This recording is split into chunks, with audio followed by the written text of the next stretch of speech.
the diamond buckle for Leonard Cohen. She was partly turned on and partly turned off. And in between was her diamond buckle, sewed on to an old leather belt. Yes, partly turned off and partly turned on. Passionate in dream, a discomfort with life. Yes, on and off with a diamond buckle and the old leather belt, demanding she live.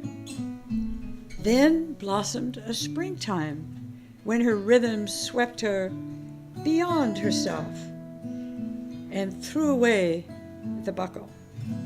She ran free as a child, dancing with the wind, and the wild beasts devoured her discomfort.